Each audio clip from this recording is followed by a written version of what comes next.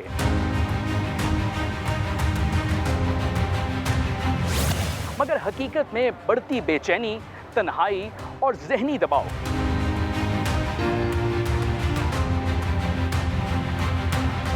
کبھی اچھے گریڈز کی ٹینشن تو کبھی خاندان کی توقعات اور کبھی خود کو سوشل میڈیا پر دوسرے سے بہتر بنانے کی جنگ آخر نوجوانوں کو آہستہ آہستہ کیوں توڑ رہی ہے؟ نوجوان کس ذہنی دباؤ کا شکار ہیں اور وہ اپنی ذہنی کیفیت سے متعلق کیا خیال رکھتے ہیں؟ آئیے انہی سے جانتے ہیں۔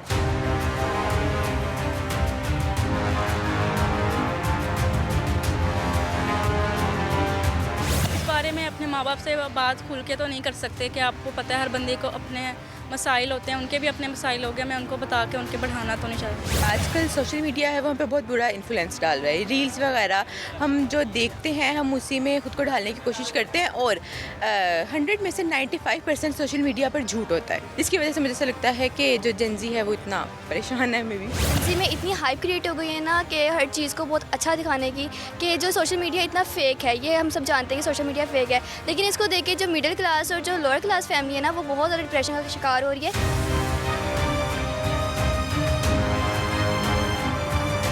جب ہم اپنی ریلز وغیرہ سکرول کر رہے ہیں تو ایسا کنٹینٹ ہمارے سامنے آ جاتا ہے جہاں پہ کسی انفلوئنسر کا ٹک ٹاکر کا اسٹائل ہمارے اسٹائل سے کافی ڈفرینٹ ہوتا ہے، وہ اپنے لائف اسٹائل کو، اپنے گھر کو، اپنی گاڑی کو بہت زیادہ اس طرح شو کرواتے ہیں کہ اگلا بندہ جو اس سے کم ہے وہ ڈپریشن اور انزائٹی کا شکار ہو جاتا ہے۔ پورا 6 مہینے جو ہے نا سیمیسٹر لگا کے پڑھتے ہیں اور اٹینڈنس شارٹ ہو جاتی ہے تو ہمیں پیپر ہی نہیں دینے دیتے، تو اس کی وجہ سے اتنا ڈپریشن ہوتا ہے، پھر ہمیں اگلے سال دوبارہ پریکٹس کر کے پیپر دینا پڑتا ہے، تو ان چھوٹی چھوٹی چیزوں کی وجہ سے جو ہے نا اسٹوڈنٹ بہت زیادہ انزائٹی میں، اسٹریس میں جاتے ہیں۔ انفلوئنسر سے وہ بڑے وہ ہو جاتے ہیں انفلوئنس کہ ان کے پاس ایسی لائف ہے تو ہمارے پاس بھی ہونی چاہیے، پھر وہ جو کہتے ہیں اس کو ریکریٹ کرنے کے اپنے بل بوتے پہ کرنے کے بجائے وہ کہتے ہیں کہ جی بس آ جائے، بیٹھے بٹھائے کچھ آ جائے، تو وہ بھی ان کے لیے مشکل ہوتی ہے۔ جنزیز جو ہے وہ اپنی پرابلم کو زیادہ تر انسٹا یا سوشل میڈیا پر شیئر کرتے ہیں، وہ دوسروں کو بتاتے ہوئے پریشان ہوتے ہیں کہ ہمارا مذاق بنایا جائے گا یا پھر ہمارے دوسرے لوگ ہمیں دیکھ کے ہنسیں گے، اس وجہ سے ان کی پریشانی کا اثر زیادہ ہے۔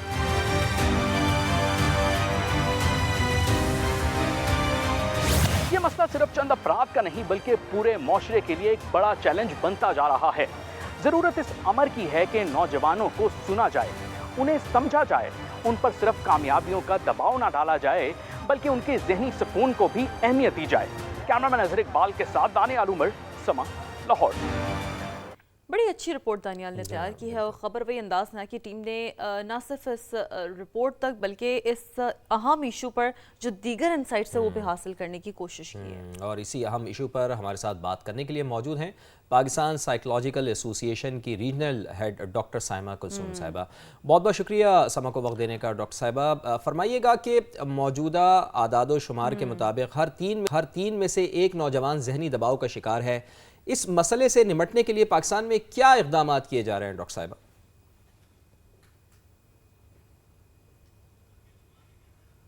تھینک یو سو مچ، آپ نے بہت ہی اہم ٹاپک پہ بات کرنے کے لیے بلایا، سما ٹی وی کا شکریہ۔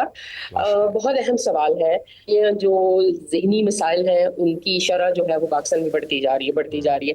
اس کے اقدامات کے لیے آئی تھنک 2 لیولز بڑے امپورٹنٹ ہیں۔ ایک تو انڈیویجول لیول ہے جس کے اوپر ہم ایز سائیکالوجسٹ، ایز کاؤنسلر لوگوں کو انفرادی طور پہ اور ان کی پرسنل لائف کے لیے اور ان کے جتنے بھی ذہنی مسائل ہیں، ذہنی الجھنیں ہیں، کاؤنسلنگ تو پرووائڈ کر رہے ہیں جو کہ ایک انڈیویجول رائٹ ہے۔ اب اس میں افورڈیبلٹی ہے کہ اگر کوئی افورڈ کرتا ہے تو وہ اپروچ کرتا ہے۔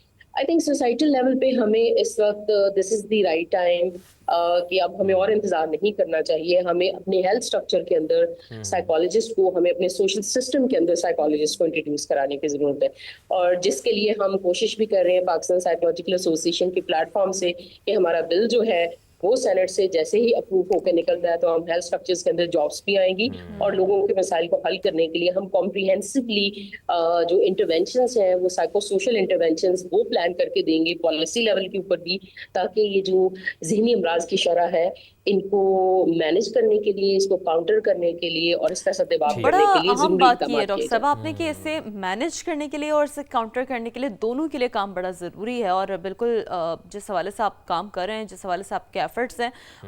ہم وش یو گڈ لک کہ انشاءاللہ وہ بھی آگے بڑھیں.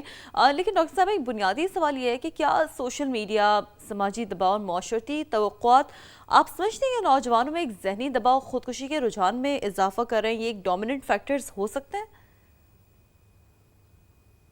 کسی حد تک آپ بالکل ٹھیک کہہ رہی ہیں. دیکھیں سوشل میڈیا ہے کیا؟ ایک آرٹیفیشل دنیا ہے، ایک ایسی دنیا ہے جو کہ ریئل نہیں ہے. وہاں پہ لاکھوں فلٹرز کے ساتھ لوگ ہوتے ہیں، ان کے چہرے ہمیں نہیں پتا ہوتے، ان کے خیالات ہمیں نہیں پتا ہوتے، لیکن وہ اپنے آپ کو ایکسپریس کرتے ہیں وہاں پہ. اور وہ ایکسپریشن چاہے پھر آپ کا فزیکل ایکسپریشن ہے جس میں کہ ایک آئیڈیل باڈی امیج ہے، ایک آئیڈیل باڈی سائز ہے اور اسکن کلر ہے اور بالوں کی لینتھ ہے، جو جس بھی کمپیریزن، جس بھی یارڈ اسٹک پہ آپ دیکھیں. اور جب ہم اس کمپیریزن کے پیراہے میں خود کو ناپتے ہیں تو ہم سمجھتے ہیں کہ ہم تو شاید بہت ہی کم ہیں اور ہم اس پہ فٹ ان نہیں ہو رہے.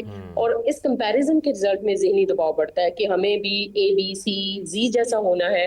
اور اس کی تگودوں میں جب ہم اپنے اوپر ایکسٹرا پریشر لیتے ہیں، ہم مینٹل سٹرین کا شکار ہوتے ہیں، اسپیشلی ینگ جنریشن، بیکاز وہ بھی بچے ہیں، انہوں نے بھی دنیا دیکھنی ہے، انہوں نے بھی ایکسپیرینسز لینے ہیں، ان کی کریٹیکل سکلز اتنی نہیں ہیں جتنی کہ ایک ایڈلٹ کی ہو سکتی ہیں. سو یس آئی وڈ ایگری کہ کسی ایک حد تک یہ جو سوشل میڈیا کا رجحان ہے جس میں کہ فلٹر نہیں ہے، جس میں کہ لوگوں کو اویئرنیس نہیں ہے، سائیکو ایجوکیشن نہیں ہے، وہ کہیں نہ کہیں ذہنی مسائل میں اضافہ کر رہا ہے. اور جو خودکشی کی آپ نے اسپیسیفکلی بات کی، it's very very sensitive topic. So وہ جو خودکشی ہے وہ صرف اپنے آپ کو ختم کرنا ہی نہیں ہے، اس کے کچھ اور فیکٹرز بھی ہیں، جیسے اٹینشن سیکنگ بیہیویئر ہے کہ ہم اپنی بات منوا لیں گے یا ہم لوگوں کو ایک طرح سے بلیک میل بھی کر لیں گے. سو یس ٹو سم ایکسٹینٹ کہیں نہ کہیں سوشل میڈیا کی وجہ سے، کیونکہ وہ ایک ایسے آئسولیٹڈ سی دنیا ہے جس میں آپ گم ہیں اپنے لیے، اور آپ کی دنیا میں کیا ہو رہا ہے اس سے دوسرے بہت اہم بات کی ڈاکٹر صاحبہ آپ نے. پاکستان سائیکولوجیکل ایسوسی ایشن کی regional head doctor Saima Kulsoom صاحبہ، بہت شکریہ، بڑی اچھی آپ نے باتیں کی اور جو صاحبہ کر رہی ہیں یقیناً بڑی اہمیت کی حامل ہیں، چونکہ اس وجہ سے آج کل ہم دیکھ بھی رہے ہیں نا کہ جو جن زی کے مسائل ہیں وہ بہت حد تک بڑھ گئے ہیں. اور پنجاب میں نوجوان نسل کو درپیش نفسیاتی مسائل کے حل کے لیے ٹیکنالوجی کا استعمال بھی شروع کر دیا گیا ہے. جین زی جنریشن الفا کے لیے خصوصی ایپ بھی متعارف کرا دی گئی ہے اور حکام یہ دعویٰ کر رہے ہیں کہ ایپ کے ذریعے 200 سے زیادہ نوجوانوں کو خودکشی جیسے انتہائی اقدام سے روکا بھی جا چکا ہے. بڑی اچھی بات ہے. جبکہ ہزاروں نوجوان ذہنی دباؤ، ڈپریشن اور دیگر نفسیاتی مسائل پر مشاورت حاصل کر رہے ہیں. جہانگیر خان نے رپورٹ تیار کی ہے، دیکھتے ہیں کہ یہ ایپ کس طرح کام کرے گی، کیا میکینزم ہوگا.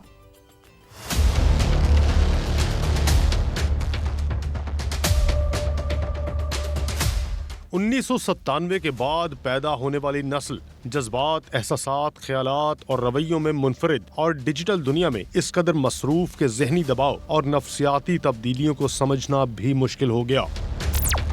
کبھی سوشل میڈیا کا پریشر، کبھی رشتوں میں ناکامی، تو کبھی مستقبل کا خوف. نوجوان نسل خاموشی سے ذہنی مسائل کا شکار ہونے لگی. لڑکا سوسائڈ کا کیس کر رہا ہے، اس طرح کے معاملات جو بن رہے ہیں، تو اس کے پیچھے میرے خیال سے جو سب سے بڑا مسئلہ ہے وہ روزگار ہے. ٹھیک ہے کہ کیسے کھانا ہے، کیسے پینا ہے، کیسے رہنا ہے، کیسے فیملی چلانی ہے. تو یہ مرد کی جو لائف ہے وہ اس پوائنٹ آف ویو سے آ سکتی ہے، اور جو عورت ہے وہ ریلیشن شپ کی وجہ سے ڈپریشن یا انزائٹی آ جاتی ہے. اور اس کے علاوہ پیپرز کی پریشر ہے، ٹیچرز بہت زیادہ اسائنمنٹ اور یہ سب چیزیں ڈال کے ان کے اوپر پریشر ڈالتے ہیں کہ آپ نے جو ہے نا اتنا CGPA لینا ہے، 4 ہی لینا ہے، اس سے کم نہیں لینا ورنہ آپ پیچھے رہ جائیں گے. یہ سب سے زیادہ پریشر ہوتا ہے. پرسنل آپ کو سیشن مل رہا ہے، آپ کی پرائیویسی بھی بالکل اس میں کوئی اسے مسئلہ نہیں ہے کہ بریچ ہو رہی ہے آپ کی پرائیویسی. سو اگر ان سب چیزوں کا خیال رکھتے ہوئے آپ کو ایک سیشن مل رہا ہے، فری آف کاسٹ مل رہا ہے، آئی گیس اس سے بڑی اور کوئی اپرچونٹی بچوں کے لیے نہیں ہو سکتی. محبت میں ناکامی، گریڈز کی دوڑ، ہراسانی اور بلیک میلنگ کے واقعات، منفی سوچوں کے خطرناک وسوسے یا پھر سٹریس اور ڈپریشن، ہر ذہنی مسئلے کے حل کے لیے ایک ایپ متعارف کرا دی گئی. نیکسٹ جنریشن ایپ کس نے تیار کی اور نوجوان اس سے کیسے مدد حاصل کر سکتے ہیں، آئیے جانتے ہیں. نوجوانوں کے بڑھتے نفسیاتی مسائل کو مد نظر رکھتے ہوئے سیف سٹی اتھارٹی نے نیکسٹ جنریشن ایپ تیار کی. ایپ میں گمنام چیٹ کی سہولت موجود ہے جہاں نوجوان بلا جھجک اپنے مسائل بیان کر سکتے ہیں. ماہرین نفسیات سے ویڈیو کال پر بھی مشاورت ممکن ہے. Being a female police officer, میں آپ کا جو ایشو ہے اس کو سمجھ گئی ہوں ہم نے پولیس کو جو ہے وہ ڈسپیچ کر دیا آپ کے کیس پہ. ہمارے پاس جو کیس آیا وہ ایک فیمیل کا تھا who was suffering from family issues جس کی وجہ سے اس کو ڈپریشن تھا, suicidal thoughts آتے تھے and she was unable to concentrate on her studies.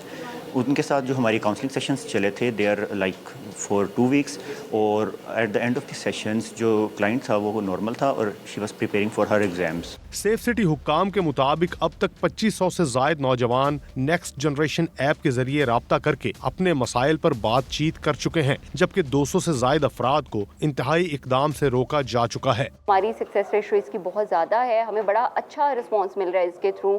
بہت سارے لوگوں نے اس فیچر کو استعمال کرتے ہوئے ہم سے مدد حاصل کی ہے اور اس کا ہمیں بڑا پازیٹیو فیڈ بیک بھی ملا ہے. کافی اس طرح کے لوگ بھی ہیں جن کے ملٹیپل سیشنز بھی چلے ہیں اور لوگوں نے ہمیں بتایا کہ وہ کتنا ریلیفڈ فیل کرتے ہیں سائیکالوجسٹ سے بات کرنے کے بعد. سیف سٹی حکام کے مطابق مستقبل میں ایپ میں مزید فیچرز شامل کیے جائیں گے تاکہ نوجوان نسل کو ذہنی, جذباتی اور قانونی معاونت ایک ہی پلیٹ فارم پر فراہم کی جا سکے. کیمرامین اظہر اقبال کے ساتھ جہانگیر خان, سما, لاہور. راولپنڈی میں ڈیجیٹل ٹریفک چالان 1 ایپ کا آغاز کر دیا گیا ہے. پہلی بار شواہد پر مبنی ٹریفک انفورسمنٹ سسٹم نافذ ہے. C T O Rawalpindi Farhan Aslam کہتے ہیں کہ ویڈیو ثبوت کے ساتھ چالان سے شفافیت کو یقینی بنایا جائے گا. دیکھیے ذرا آپ بھی. پورے پنجاب میں 1 ایپ کا آغاز کر دیا گیا ہے جس میں راولپنڈی بھی شامل ہے. اس میں بیسک تو یہ ہے کہ سروس ڈلیوری کے معیار کو امپروو کرنا اور اپنا سسٹم بہتر کرنا. تمام ڈپارٹمنٹس کو انٹرلنک کر کے ایک جگہ ایپ میں اکٹھے کر دیا گیا ہے. جب ہمارا ٹریفک سٹاف اب کسی روکے گا تو اسے 1 ایپس کے ذریعے پتہ چل جائے گا کہ ان کے ٹوکن ٹیکس شارٹ ہیں یا پورے ہیں, سابقہ کتنے چلان ہو چکے ہیں, وہ انہوں نے پے کیے ہیں یا نہیں کیے. سیف سٹی کے ذریعے ان کے اگر کچھ چلان پینڈنگ ہے تو اس کی تفصیل سامنے آ جائے گی. جو اس میں اشخاص بیٹھے ہوئے ہیں ان کا کرمنل ریکارڈ کس طرح کا ہے, گاڑی جو ہے وہ ٹیمپرڈ ہے نہیں ہے, چوری یا کسی مقدمے میں تو انوالو نہیں ہے. تو یہ تمام چیزیں اب ایٹ دی اسپاٹ جو ہمارا ڈیوٹی پہ جوان چوک میں کھڑا ہے اسے ساری تفصیل اویلیبل ہو جائے گی.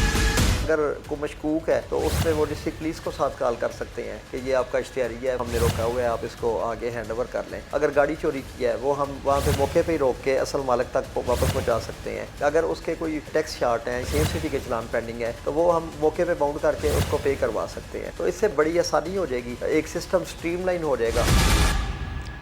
اور جو آپ کو یہ بھی بتاتے ہیں کہ پشاور انسٹیٹیوٹ آف کارڈیولوجی نے امراض قلب کے علاج میں ایک اور سنگ میل عبور کر لیا ہے. پاکستان میں پہلی بار جدید اینڈوسکوپک کارڈیک سرجری کامیابی سے مکمل کر لی گئی ہے جس میں دل کے والز اور جو دل کے سوراخ ہوتے ہیں اس کا ایک پیچیدہ آپریشن کیمروں اور جدید آلات کی مدد سے کیا گیا. یہ بہت بڑی ڈیولپمنٹ ہے اور اسی کے اوپر عرفان موسیٰ زئی نے رپورٹ تیار کی ہے. آئیے آپ کو دکھاتے ہیں. پشاور انسٹیٹیوٹ آف کارڈیالوجی نے جدید طبی سہولیات کے میدان میں نئی تاریخ رقم کر دی. 37 سالہ مریض کی پیچیدہ اینڈوسکوپک کارڈک سرجری کامیابی سے مکمل کی گئی جس کے دوران دل کے والز اور دل کے سوراخ کا علاج جدید کیمروں اور خصوصی آلات کی مدد سے کیا گیا. ماہرین کے مطابق اس جدید طریقہ علاج میں مریض کا سینہ مکمل طور پر نہیں کھولا جاتا جبکہ چھوٹے کٹس کے ذریعے آپریشن کیا جاتا ہے. تو ٹوٹل انڈوسکوپی میں یہ کرتے ہیں کہ ہم یہاں پہ 3 سوراخ بناتے ہیں, اس میں سے ہم کیمرے کے ذریعے مانیٹر لگا کے کیمرے کے ذریعے ہم پورا آپریشن اوپن ہارٹ کرتے ہیں. جلدی ریکوری ہو جاتی ہے, پیشنٹ کو یہ فیل نہیں ہوتا کہ اس کا اوپن ہارٹ آپریشن ہوا ہے. کامیاب آپریشن کے بعد مریض تیزی سے صحت یاب ہو رہا ہے. مریض کا کہنا ہے کہ اوپن ہارٹ سرجری کے نام سے وہ خوف زدہ تھے, تاہم انڈوسکوپک طریقے علاج نے ان کی پریشانی کم کر دی. ڈاکٹر اعجاز حسین صاحب نے مجھے چیک کیا, انہوں نے بتا دیا کہ آپ کا جو دل ہے اس میں سوراخ ہے اور جو آپ کا جو وین ہے وہ لیک کر رہا ہے. تو پھر انہوں نے مجھے سر مجیب الرحمان صاحب کے پاس بھیج دیا آپریشن کے لیے, اوپن ہارٹ سرجری. تو جب میں نے یہ سنا کہ اوپن ہارٹ سرجری تو بڑی خطرناک, تو میں کانپنے لگا, بہت زیادہ ٹینشن میں تھا. Dean P S C professor doctor Shahkar Ahmad Shah نے کامیاب سرجری کو ادارے کے لیے بڑی کامیابی قرار دیتے ہوئے کہا ہے کہ پی ایس سی میں جلد ہارٹ ٹرانسپلانٹ پروگرام شروع کرنے کی تیاریاں بھی جاری ہیں. انہوں نے کہا ہے کہ ادارہ صوبے سمیت ملک بھر کے مریضوں کو جدید ترین کارڈک سہولیات کی فراہمی کے لیے اپنا کردار ادا کرتا رہے گا. عرفان موسیٰ زئی, سما, پشاور. یہ بہت ایک اہم کامیابی ہے عرفان موسیٰ کی رپورٹ میں آپ نے دیکھا. اور اب ہم آگے بڑھتے ہوئے جا رہے ہیں آپ کے پسندیدہ سیگمنٹ جناب لا سیگمنٹ کی طرف ہم بڑھ رہے ہیں, اور اس میں ایک بڑا اہم ایشو ہے وراثت سے متعلق کاغذات مکمل کرنے کا. اور یہ عمل اب کافی آسان ہو گیا, لیکن مسئلہ یہ ہے کہ لوگوں کو زیادہ آگاہی نہیں ہے. تو اسی پر بات کرتے ہیں ہم سب کے پسندیدہ وکیل جناب میاں سہیل شعیب ایڈوکیٹ ہمارے ساتھ موجود ہیں. میاں صاحب سب سے پہلے آپ کو خوش آمدید کہتے ہیں اپنے پروگرام میں ایک بار پھر, اور آپ کو بھی جمعہ بہت بہت مبارک ہو. یہ فرمائیے گا کہ ایف آر سی اگر کسی کو بنوانا ہو, برتھ سرٹیفکیٹ بنوانا ہو, سی آر سی بنوانا ہو, تو اس کا طریقہ کار کیا ہے؟ ذرا آسان الفاظ میں بڑا کمپلیکیٹڈ پروسیجر سمجھتے ہیں. ایگزیکٹلی لوگ یہ کہ بہت مشکل مرحلہ ہے یہ. جی بہت شکریہ. دیکھیے جب بھی انسان اس دنیا میں آتا ہے تو اس کا سب سے پہلا دستاویزی ثبوت یا ڈاکیومنٹری ایویڈنس ہوتا ہے وہ ہسپتال کی رسید, جس سے اس کی ایگزسٹنس کا, قانونی ایگزسٹنس کا پتہ لگتا ہے. اسی طریقے سے جیسے جیسے وہ بڑا ہوتا جاتا ہے تو ان دستاویزات میں بھی اضافہ ہوتا جاتا ہے. اب اگر ہم بات کریں سب سے پہلے ایف آر سی کی, تو ایف آر سی کا مطلب ہے فیملی رجسٹریشن سرٹیفکیٹ. یہ وہ سرٹیفکیٹ ہے جس کے ذریعے سے آپ کے فیملی کا جو ہے وہ پتہ لگتا ہے کہ آپ کی فیملی میں کون کون شامل ہیں, جن میں پیرنٹس آ جاتے ہیں, بہن بھائی آ جاتے ہیں, اور اگر شادی شدہ ہے تو اس کے اندر بیوی بچے آ جاتے ہیں. نہیں تو یہ اس میں سوال یہ ہے نا, کیا یہ ایک ہوتا ہے فیملی رجسٹریشن سرٹیفکیٹ یا دو ہوتے ہیں یہ؟ یعنی آپ کے پیرنٹل سائڈ کا بھی ہوتا ہے اور میرج والی سائڈ کا بھی؟ جی اس کی 3 اقسام ہیں. اچھا, ایک ہے بائی پیرنٹیج, سیکنڈ بائی میرج, اور تھرڈ بائی اڈاپشن. اگر آپ نے کسی کو اڈاپٹ کیا ہوا ہے تو اس کا بھی ایف آر سی جو ہے وہ بنتا ہے. تو یہ 3 اقسام کے ہوتے ہیں. تو اس کے اندر اگر آپ کو دونوں قسم کے جو ہے نا, کیونکہ عام طور پہ اڈاپشن والے تو بہت ایکسیپشنل کیسز میں ہوتے ہیں, لیکن اگر شادی شدہ ہیں تو پھر آپ کا ایک میرج کا بھی بنتا ہے. اچھا, اس کے بنانے کا طریقہ کار یہ ہوتا ہے کہ ایک تو جو نادرا ہے وہ آٹومیٹکلی آپ کا ایک ایف آر سی جنریٹ کر دیتا ہے, جو آپ کا سی این آئی سی نمبر ہے مثال کے طور پہ آپ کے پیرنٹس کا, اور وہ جو بھی ایک دوسرے کے ساتھ مطابقت رکھتے ہیں تو اس کا ایک وہ ایف آر سی بن جاتا ہے. اس کے لیے آپ کو کیا چاہیے, صرف اور صرف ایک شناختی کارڈ کی کاپی, اور یا پھر آپ کے کسی بہن بھائی کی جو ہے نا وہ کاپیز چاہیے, جو اگر آپ وہاں پہ سبمٹ کریں گے تو وہ آپ کو سب سے پہلے دکھائیں گے کہ جی یہ آپ کی فیملی میں شامل ہے, اگر وہ بہن بھائیوں کا بن رہا ہے. اچھا, یہ تو ایک اس میں بڑی اہم نقطہ ہے کہ ان کا بہن بھائیوں کا وہاں پہ پریزنٹ ہونا ضروری تو نہیں ہے اگر وہ بنوا رہے ہیں اپنے فیملی. دیکھیں اگر تو اس کا نام شامل نہیں ہے تو پھر تو اس کا پریزنٹ ہونا ضروری ہے. اچھا, اور اگر وہ بہن بھائی اس میں شامل ہیں اس لسٹ کے اندر تو پھر ان کا وہاں پہ موجود ہونا ضروری نہیں ہے. اچھا سر, میں چاہوں گی تھوڑا آپ اس حوالے سے بھی روشنی ڈالیں. بعض اوقات ہم دیکھتے ہیں کہ شناختی کارڈ پہ نا لوگوں کے نام ہی غلط درج ہوئے ہوتے ہیں, تو اس کی درستگی کا طریقہ کیا؟ اور میں چاہوں گی کہ ایک اور, چونکہ آپ ایف آر سی کے حوالے سے بات کریں, سکسیشن سرٹیفکیٹ کیا ہوتا ہے یہ بھی تو تھوڑا سمجھا دیں ناظرین کے آسانی. جی میں اس کو سمجھانے سے پہلے صرف ایک شارٹلی, برتھ سرٹیفکیٹ جو ہوتا ہے وہ جب آپ کا یونین کاؤنسل جو وہ ایشو کرتا ہے, وہ جیسے ایشو کرتا ہے وہ آٹومیٹکلی چلا جاتا ہے آپ کے نادرا کے ریکارڈ میں بھی.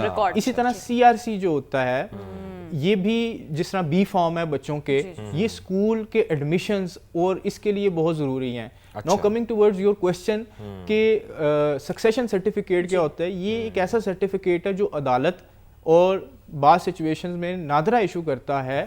اگر خدا نہ خواستہ کسی کی ڈیتھ ہوئی ہے تو اس کے وارث کون کون ہے, وہ چیز اس کا پروف جو ہے نا وہ سکسیشن سرٹیفکیٹ اسٹیبلش اور یہ کیسے حاصل کیا جاتا ہے؟ دیکھیں آپ کو ایک پٹیشن فائل کرنی پڑتی ہے کورٹ کے اندر, اور اگین جس طرح ابھی ہم نے ایف آر سی کی بات کی ہے اس کے ساتھ کچھ ہمیں دستاویزی ثبوت لگانے پڑتے ہیں, جس میں سب سے اہم جو کردار ادا کرتا ہے وہ آپ کا ایف آر سی ہے. اچھا, اور اگر اس اور ظاہر سی بات ہے اس میں شہادتیں بھی ہوتی ہیں, اینڈ پرسوئنٹ ٹو دوز وٹنسز پھر کورٹ ایک سرٹیفکیٹ جاری کرتی ہے جسے کہا جاتا ہے سکسیشن سرٹیفکیٹ.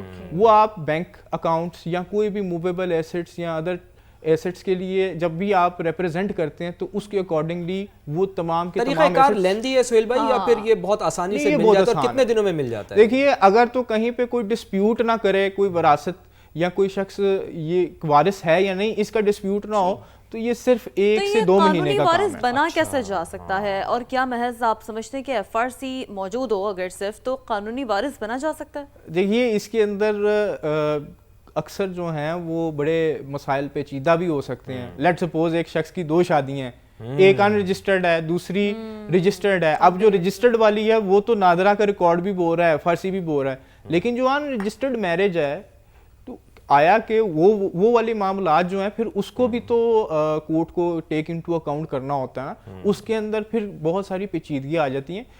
FRC جو ہے وہ ایک سفیشینٹ ایویڈنس ضرور ہے لیکن irrebuttable نہیں ہے. ٹھیک ہے, بہت بہت شکریہ آپ کا میاں سہیل ایڈوکیٹ ہمارے ساتھ موجود تھے اور وہ ہمیں بتا رہے تھے. نیوز اپڈیٹس آپ نے جانی. یہاں اہم خبر دیں گے آپ کو. ڈرگ ڈیلر انمول عرف پنکی کے بینک اکاؤنٹ میں منشیات کا پیسہ وصول کرنے کا معاملہ.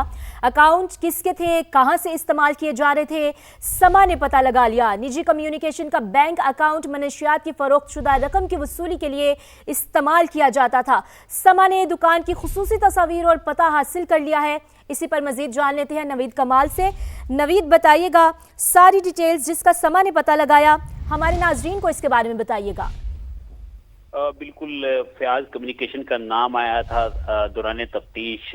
پولیس اور قانون نافذ کرنے والے کی ادارے کی جو ہے ٹیمیں یہاں پر پہنچی ابوالانصوانی روڈ پر, جہاں پر واقعہ فیاض کمیونیکیشن پر انہوں نے چھاپا مارا اور شاپر پلازا پر جو دکان ہے اس کی تصاویر بھی جو ہے حاصل کی. پتہ چلا یہ سہیل خٹک, ذیشان خٹک اور فیاض خٹک کے نام پر ہیں. اس میں ایک نجی بینک کا اکاؤنٹ تھا جس میں منشیات کا پیسہ استعمال کیا جا رہا تھا.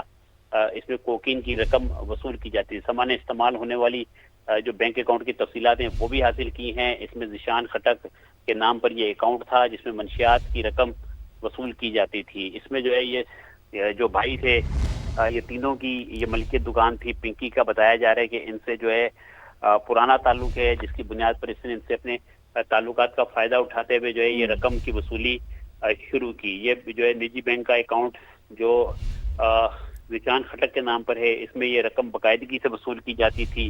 قانون نافذ کرنے والے اداروں نے جو ہے اس کی جو ہے اس کی پوری تفصیل دی. اس کے بعد فون نمبر سے جب اس کو ٹریس کیا تو یہ شاپر پلازا ابوالانصوانی کی دکان نکلی. لیکن جب یہ یہاں پر قانون نافذ کرنے والے ادارے پہنچے تو یہ دکان بند ہے اور یہ جو ہے تینوں بھائی جو ہے اس کے بعد سے فرار ہیں جس ان کی تلاش کے لیے جو ہے چھاپے مارے جا رہے ہیں. جی ٹھیک ہے, مزید چھاپے مارے جا رہے ہیں. نوید کمال آپ ہمیں اپڈیٹ کر رہے تھے, ڈیٹیل شیئر کی, بہت شکریہ آپ کا. السلام علیکم, سما کے ساتھ میں ہوں کیتھرین بھٹی. ہیڈ لائنز آپ نے جانی. اہم خبر دیں گے آپ کو. ڈرگ ڈیلر انمول عرف پنکی کی نشاندہی پر پولیس کا چھاپا. فلیٹ کے باتھ روم سے لاکھوں روپے مالیت کی کوکین برآمد کر لی گئی. ملزمہ کے خلاف منشیات ایکٹ کے تحت مقدمہ درج کر لیا گیا. مزید تفصیلات جان لیتے ہیں نمائندہ سما نوید کمال سے. نوید, فلیٹ سے کوکین ملنے کے بعد اب تک اس کیس کی مجموعی صورتحال بتائیے گا. جی بالکل, سچن کے علاقے میں اس کا مقدمہ بھی درج کیا گیا ہے. پولیس جو ہے پنکی کو لے کر ایک فلیٹ پر پہنچی تھی جہاں اس نے نشاندہی کی کہ میں نے اپنے ذاتی فلیٹ میں منشیات چھپا رکھی ہے. جب پولیس نے کمپلیکس کے کمپاؤنڈ میں پہنچے تو ملزمہ نے آواز دے کر موبائل رکوائی کہ آگے چل کر یہ فلیٹ تک لے گئی اور جس پہ تالا لگا ہوا تھا. پولیس کانسٹیبل نے ہتھوڑے مار کے تالا توڑا, اندر داخل ہوئے. یہ ایک باتھ روم میں لے گئی جس میں پلاسٹک کی مختلف تھیلیوں میں فلیش میں جو فلیش ٹینک ہے اس کے بالمقابل میں انہوں نے چھپا رکھی تھی. 7 خالی ڈبیاں بھی ملی ہیں. 228 گرام تقریباً وزن ہے اس کوکین کا اور 65 لاکھ روپے اس کی مالیت بتائی جا رہی ہے. جی بہت شکریہ نوید کمال اپڈیٹ کرنے کے لیے. دوسری جانب منشیات فروش انمول عرف پنکی کے خلاف ہی لاہور میں درج ایک اور مقدمہ سامنے آ گیا ہے. پنکی کے خلاف لاہور میں سامنے آنے والے مقدمات کی تعداد 4 ہو گئی ہے. جہانگیر خان سے مزید تفصیلات جان لیتے ہیں. جہانگیر, ملزمہ کے خلاف اب تک کون کون سے مقدمات سامنے آئے ہیں؟ یہ چوتھا مقدمہ ہے جو اب تک سامنے آیا ہے اور یہ مقدمہ نمبر 1744/24 ہے جو کہ تھانہ وحدت کالونی میں پولیس ہی کی مدعیت میں درج کیا گیا تھا اور نومبر 2024 میں یہ مقدمہ درج کیا گیا تھا. پولیس کا اس مقدمے کا متن یہ کہتا ہے کہ صابرہ بی بی نامی ایک منشیات فروش کو پائلٹ سکول وحدت روڈ سے گرفتار کیا گیا تھا جس نے انکشاف کیا کہ یہ تمام تر منشیات اس نے کراچی سے انمول عرف پنکی نامی ایک منشیات ڈیلر سے لی ہیں اور یہ منشیات لاہور میں سپلائی کی جاتی ہیں. پولیس کا یہ کہنا تھا کہ اس مقدمے میں بھی ملزمہ انمول پنکی جو ہے وہ نامزد ہے. اب 4 مقدمات ہو چکے ہیں. ان 4 مقدمات کی تفتیش کی انکوائری کی جا رہی ہے کہ ان 4 مقدمات کے جو تفتیشی آفیسرز ہیں انہوں نے کہاں پر غفلت اور لاپرواہی کا مظاہرہ کیا اور اس کا کرمنل ریکارڈ اب تک کیوں نہیں بن سکا. مزید مقدمات کی جانچ کا عمل ابھی جاری ہے. ٹھیک ہے, مزید مقدمات کی تفتیش کی جا رہی ہے. بہت شکریہ جہانگیر خان آپ کا.